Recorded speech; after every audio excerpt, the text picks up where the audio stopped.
90 రోజుల కోర్సు పూర్తి చేస్తే చాలు 100% ప్లేస్మెంట్ సపోర్ట్ తో సాఫ్ట్వేర్ జాబ్ మీ సొంతం. వెంటనే కోడ్ జ్ఞాన్ డెస్టినేషన్ ని సంప్రదించండి. Welcome to Suman TV. Pithapuram ప్లేనరీలో భాగంగా చాలా ప్రసిద్ధి చెందిన పిఠాపురం ప్రాంతం ఉప్పాడ బీచ్ కి ఎదురుగా ఉన్న అంటే పచ్చదనంతో చేనులో మనం ఉన్నాం.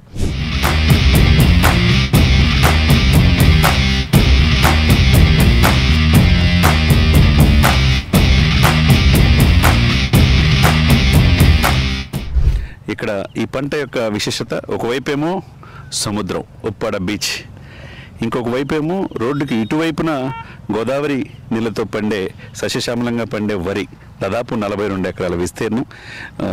ఇక్కడ రైతు చిరంజీవి రాజుగారు అని చెప్పి రైతు పండిస్తాడు ఈ యొక్క విశాలమైన వరి పంటని. దీంట్లో గత 15 సంవత్సరాల నుంచి యేసు దీని నిర్వహణ బాధ్యతలు చూస్తూ ఉంటాడు. యేసుతో ఒకసారి మాట్లాడదాం, ఎందుకంటే మనం ఈ యొక్క పిఠాపురం ప్రసిద్ధి, దాంతో భాగంగా అన్ని మండలాలు చూసుకుంటే ఉప్పాడ యొక్క ప్రసిద్ధి కూడా మన ప్రేక్షకులకు తెలియాలి. కాబట్టి యేసు గారు నమస్కారం అండి. ఒకవైపు సముద్రం, మీ వయసు ఎంత ఇప్పుడు? ఎంత? 70 సంవత్సరాలు. 70 సంవత్సరాలు యేసు గారు. 70 సంవత్సరాలు అంటే దాదాపు ఈ పొలాన్ని, ఇది సుశాలమైన 42 ఎకరాల వరి పొలాన్ని గత 15 సంవత్సరాలుగా మీరు పండిస్తున్నారు. పండించే బాధ్యత మీదే. అంటే ఎకరానికి ఎంత, సంవత్సరానికి వచ్చి ఎన్ని బస్తాలు వస్తాయి? ఎంత వస్తుందని తెలియదండి. దేవుడి దయ వల్ల బాగా పండింది అనుకోండి 10 బస్తాలు అవుద్దండి. అవునండి. లేకపోతే ఏమన్నా కొంత తేడా వచ్చింది అనుకోండి 20 బస్తాలు ఎంత అవుద్దండి. ఏదైనా కానీ చక్కగా పడుతున్నాయి. గోదావరి నీరు వల్లే పడుతుంది. అంటే మీరు చిరంజీవి రాజుగారి దగ్గర చేస్తున్నారు. ఆయన ఇక్కడ పిఠాపురం నియోజకవర్గం చెందిన వ్యక్తి. పిఠాపురం నియోజకవర్గం. అయితే 15 సంవత్సరాల నుంచి చేస్తుంటే మీకు నెలసరి ఎంత జీతం? నెల సాలరీ నాకైతే మామూలుగా 9 ఏళ్ళు ఇస్తారండి. 9 ఏళ్ళు పంటకి 40 ఎకరాల్లోనే 5 బత్తాలు దాని నూనె. ఓహో, ఓకే. మొత్తం కలిపి అంటే పంట చేతికి వచ్చే తలికి 5 బత్తాలు. 5 బస్తాలు ఇస్తారు. 5 బత్తాలు 9,000 శాలరీతో పాటు. మీరు ఆ తర్వాత పండగలకి దాల్వా 5 తొలకరకు 5 బత్తాలు ఇస్తారండి. 2 పంటలు కదండి మరి. అవునండి. 2 పంటలకి ఇస్తారండి. బాబు నాకు ఎట్లేదని పాలకాపు అడిగింది అనుకోండి, 2 బత్తాలు 3 బత్తాలు చూసేసి అట్టుపో అంటారు. Okay okay okay okay. అంటే చాలా హ్యాపీగా ఉన్నారు మీకు జీతంతో. కానీ మీకు మీ ఆసాములంతా కూడా బాగానే చూసుకుంటారు. బాగానే చూస్తారండి బాబు. ఇట్లాంటి సముద్రం ఒక వైపు ఉంది కదా మీకు, అదే ఉప్పు నీరు. అది ఉప్పు నీరు, సప్పు నీరు ఎక్కడ లేదు మనకు తెలిసి కూడా. యాక్చువల్ గా సముద్రం ఉంటే ఒడ్డున యువతల ఉప్పు పండిస్తారు ఎక్కువగా. చీరాలు చూసినా, అటు విశాఖపట్నం చాలా ప్లేసుల్లో చూసినా తీర ప్రాంతం ఎక్కువ ఉంది. కానీ ఉప్పాడకి ప్రసిద్ధి ఏంటంటే మీరు అన్నట్టు గోదావరి నీరుతో వరి పండుతుంది సస్యశ్యామలంగా. దీంతో పాటుగా చేపలు, అటు మత్స్యకారులు అట్లా వ్యవసాయం చేసుకుంటా వాళ్ళ వృత్తి వాళ్ళు చేసుకుంటా ఉన్నారు. ఇక మీ ఎమ్మెల్యే గారు ఎవరండి? మా ఎమ్మెల్యే గారు పవన్ కళ్యాణ్ గారు అండి. Okay okay okay okay. ఎట్లా ఉంది? బాగానే పరిపాలిస్తున్నారండి. Okay okay okay. ఆయన తెలుసా సినిమా యాక్టర్ గారి నుంచి రాజకీయానికి వచ్చారని? తెలుసండి. Okay okay. అంత ముందు గతంలో కంటే ఇప్పుడు బాగా చేస్తున్నాడు. గతంలో కంటే ఇప్పుడు అయితే ముందు అయితే బాగానే చూసేవారు కానీ శివరాత్రి పిఠాపురం వస్తారనుకున్నాం, రాలేదండి. మరి ఏ కారణం చేత రాలేదో తెలియదండి. ఇప్పుడు పవన్ కళ్యాణ్ గారు వచ్చిన తర్వాత మీకు రోడ్లు వచ్చేసినాయి, తర్వాత హెల్త్ సెంటర్ ఒకటే అండి ప్రాబ్లం. ఈ రోడ్డు మామూలుగా కొంత అలా గెటర్స్ దగ్గర నుంచి ఇక్కడ దాకా ఎడల్ఫ్ చేస్తా అన్నారండి. అది కూడా అవుతుంది, శాంక్షన్ అయింది. ఉండండి, రోజు కనీసం లేదంటే సాయంకాలం చేసి 4-3 యాక్సిడెంట్లు అయింది ఇక్కడ. అవి బాగా ఇరికండి. అటేపేమో మామూలుగా రాళ్ళు కొట్టండి, ఇటేపుకి వచ్చానేమో ఈ కాళ్ళలో పడిపోతారు. అంటే ఒకటి యేసు గారు నేనేమంటానంటే, గత 5 సంవత్సరాల్లో పరిపాలించిన వాళ్ళు రోడ్లు పట్టించుకోవాలా, ప్రజల జీవన ప్రమాణాలని గురించి ఆలోచించాలి.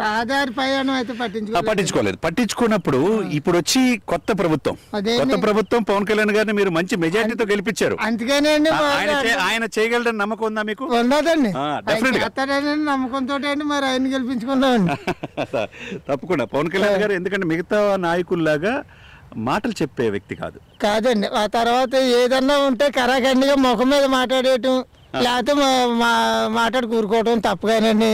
లేదా అలా చేస్తాం ఇది ఇలా చేస్తాం అని ఇలాంటి చెల్లు కబుర్లు ఏం చెప్పకుండా చెప్పడండి. అదండి చెప్పకుండా మామూలుగా ఆయన చేసి పనులు చేసుకుని పోతారండి. చాలా సంతోషం. అంటే ఇకపోతే మీరు అంటే మీకు వచ్చిన ఆ యొక్క ఇదిని బట్టి నెలసరి 9,000 బట్టి ఫ్యామిలీ అంతా సరిపోతుందా? సరిపోతుంది. Okay okay. మీకు కాకినాడ పోర్టు యేసుగారి దగ్గర ఉంది.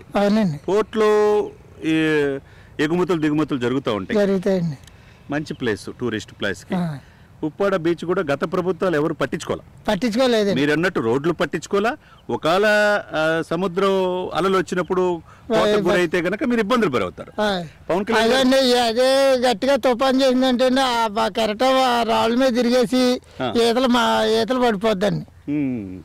అప్పుడే బొంగ గీత 2-3 సార్లు వచ్చారండి. వరమ గారు కూడా వచ్చి కొన్ని రాళ్ళు చేయించారండి. ఇప్పుడు మరి జగన్మోహన్ రెడ్డి గారు అయితే లారీతో లేదు ఏమి లేదు, ఒక రాయి కూడా పడలేదు, ఏం చేయలేదు. అంటే ఇప్పుడు అంటే అంతకుముందు వంగగీత గారు ప్రజారాజ్యంలో చేశారు, తర్వాత వర్మ గారు చేశారు, పక్కన పెడితే అంటే గత 5 సంవత్సరాల్లో వైసీపీ ప్రభుత్వం మీకేం చేయలేదండి. ఓకే. అంటే మరి ఏం చేసినట్టు మరి 5 సంవత్సరాలు? ఏమండి మరి ఏం చేశారు? ఇచ్చాము, లక్షల కోట్లు అన్నారు. ఏది రఘువండి అక్కడ ఇచ్చారండి. అది ఎవరికో పోనీ లేదు, నీకో పోనీ లేదు, నాకో పోనీ లేదు, రిజిస్ట్రేషన్ లేదు. ఆ దెబ్బలు గేదెలు కాసుకుంటా చూసాడు వాళ్ళకి మాత్రం ఇచ్చారండి. అంటే మిమ్మల్ని మోసం చేసినట్టు, మమ్మల్ని మోసం చేసినట్టు అండి ఆ దెబ్బ. లేకపోతే ఎంతండి మొత్తం ఆ చేను కూడా మా రాజుగారే చేసేవారండి 25 ఎకరాలను. గారు నిజమే, మోసం చేసినందుకు ఆయనకి 150 సీట్ల నుంచి 11 సీట్లకి పడిపోయింది. ప్రభుత్వం కూడా పోయింది. ఇప్పుడు పవన్ కళ్యాణ్ గారు చేయగలరని నమ్మకం మీకుందా?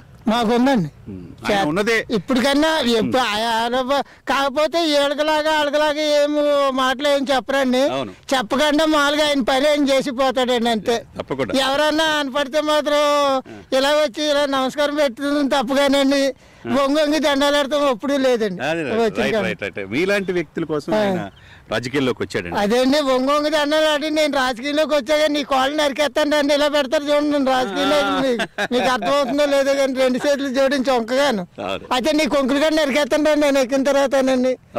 ఈయన అలాగేం కాకుండా మామూలుగా ఏం చేస్తే ఏదైనా మాట ఉంటే కరగండిగా మాట్లాడేసి ఒకవేళ ఎవరన్నా వచ్చారనుకోండి, ఒత్తిలోకి కొంత ఏదైనా పెద్దోడు అనుకోండి, ఇలా నమస్కారం అని చెయ్యితోటి ఇలా నమస్కారం పెట్టేసి వెళ్ళిపోవడం తప్పుగానండి. ఇలా చేస్తాను నేను, అది ఒకటి పొడి చేస్తాను, నేను ఇది చేసేస్తాను అన్న మాట పవన్ కళ్యాణ్ గారు అనలేదండి. అందరూ కూడానండి ఎప్పుడు చూసారు కండి. తీయటి గోదావరి నీళ్లు ఈ వరి పంటని పండిస్తుంది. అదే సమయంలో రోడ్డుకి అవతల ఉప్పు నీరు సముద్రంలో ఉంది. ఎంత వ్యత్యాసమో చూడండి. రోడ్డుకి అటువైపు సముద్రం, ఉప్పు నీరు, ఇటువైపు రోడ్డుకి కొన్ని అడుగుల దూరంలోనే గోదావరి నీళ్లు. ఈరోజు ఈ వరి పంట 42 ఎకరాలని పంచదార లాంటి గోదావరి నీళ్లు, ఈ నీళ్లతోనే ఈ వరి సస్యశ్యామలంగా 42 ఎకరాలు పండుతుందంటే ఎంత అద్భుతమో చూడండి. సుమన్ టీవీ ఈ గ్రౌండ్ లెవెల్ రియాలిటీని, అంటే గత 5 సంవత్సరాల్లో ఏం చేశారు గత పాలకులు, ఇప్పుడు 9 మాసాలు అయింది పవన్ కళ్యాణ్ గారు ఈ ప్రాంతం వచ్చి. ప్రజలు విశేషంగా అలరించారు, 70,000 మెజార్టీతో గెలిపించారు. ఫస్ట్ ప్లేనరీ విజయోత్సవ సభ ఎల్లుండి జరుపుకోబోతున్నారు. ఆ సందర్భంగా ఉదయం నుంచి ఎక్కడ పిఠాపురం యొక్క ఇంపార్టెన్స్ ఏంటి, దాని విశిష్టత ఏంటి తెలియజేయడానికి అన్ని ప్రయత్నాలు చేసే క్రమంలో ఈరోజు ఉప్పాడ బీచ్లో యేసు గారు చెప్పినట్టుగా ఆయన 7 పదుల వయసులో ఒకవైపు వ్యవసాయం చేస్తా ఫ్యామిలీని పోషిస్తున్నారు. ఆయనకున్న దాంతో తృప్తిగా ఉన్నాడు. దాదాపు 70 సంవత్సరాల వయసులో 42 ఎకరాల సువిశాలమైన వరిని పండిస్తా దిగుమతి తీసుకుంటా ఉన్నాడు. అదే సమయంలో ఎంతో 7 పదుల వయసులో అనేక మంది రాజకీయ నాయకులను చూశాడు. గతంలో పరిపాలించిన వాళ్ళు, ఎమ్మెల్యేలు అయిన వాళ్ళని చూశారు. కానీ వాళ్ళు ఎవరు కూడా ఇక్కడున్న పరిస్థితులను, ఇక్కడున్న రోడ్లను పట్టించుకోలేదంటున్నారు. అలా కాకుండా పవన్ కళ్యాణ్ గారు చెప్పింది చేస్తాడు. మిగతా వాళ్ళలాగా మాట చెప్పడు. ఉన్నది ఉన్నట్టు ముఖవాటం లేకుండా మాట్లాడతాడు. మాకు మంచి ఎమ్మెల్యే పిఠాపురానికి వచ్చాడు, ఆయనకి మంచి జరగాలని కోరుకున్నామని యేసు గారు చెప్పటం నిజంగా పవన్ కళ్యాణ్ గారు ఇటువంటి వ్యక్తుల్ని ఇంత పెద్దల ఆశీస్సులు కూడా పొందటం, ఆయన కూడా మంచిగా రాజకీయ భవిష్యత్తు ఉండాలని సుమన్ టీవీ హృదయపూర్వకంగా కోరుకుంటుంది. కెమెరామెన్ శివతో చందు శ్రీనివాస్, ఉప్పాడ బీచ్.